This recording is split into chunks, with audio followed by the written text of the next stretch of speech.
Good morning.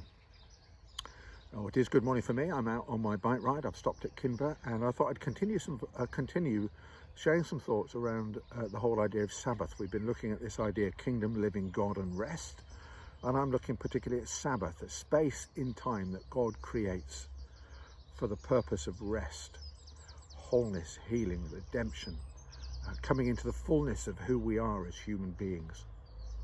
Just as God rested, so do we rest. And so if you haven't seen the other vlogs or listened to the podcast, I'd encourage you to do that.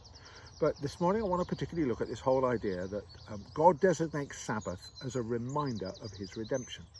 It reminds us that he is our rescuer. God did this for Israel, and so I think Sabbath reminds us of God's redemption of us. Let me read these verses for you from Deuteronomy 5:12 to 15. Observe the Sabbath day to keep it holy, as the Lord your God commanded you.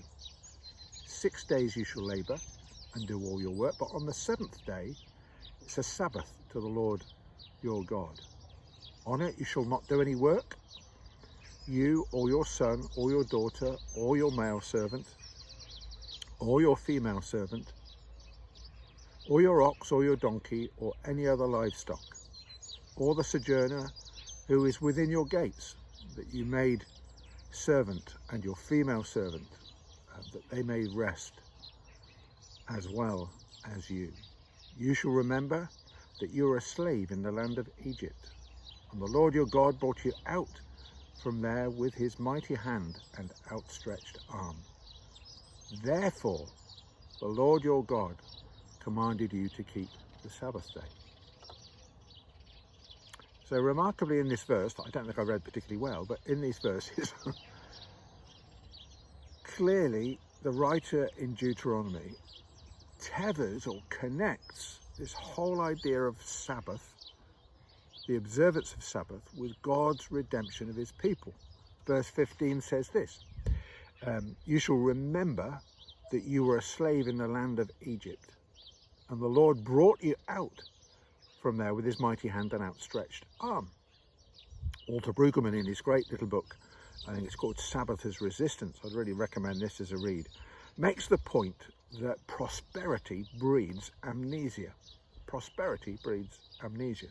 When we're doing well, when we're prospering, when things are going well, we tend to forget God, and we tend to forget how we came to be where we are. And this is why the writer of Deuteronomy warns Israel that make sure your prosperity doesn't end up with you forgetting the redeeming grace of God, that God pulled you out of Egypt. He delivered you from slavery.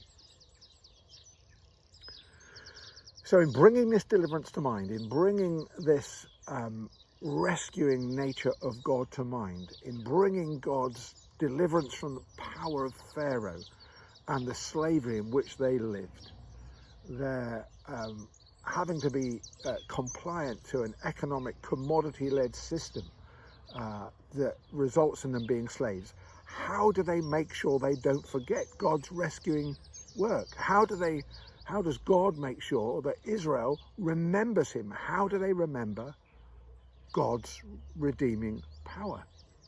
Therefore, the Lord commanded you to keep the Sabbath day. The Sabbath here takes on a completely new meaning.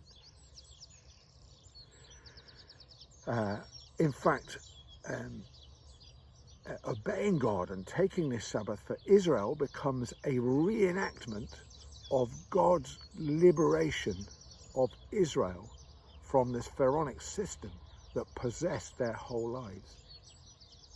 What a remarkable thought, that God designates Sabbath as a means by which they remember that they had been delivered from this kingdom of Pharaoh. It's there to remind them how God liberated them as his people from the power of Egypt. What a remarkable thought.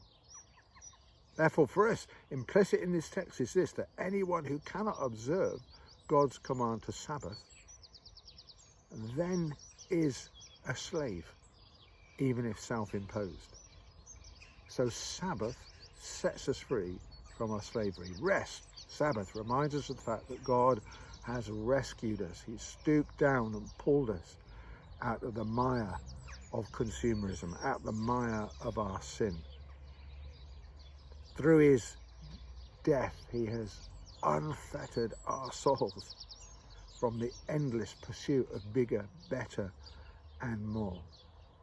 And our stopping and our resting, I think, raises a cry of thanks to God, celebrating his power to rescue us from the kingdom of darkness. Make sure Sabbath finds a place in your diary.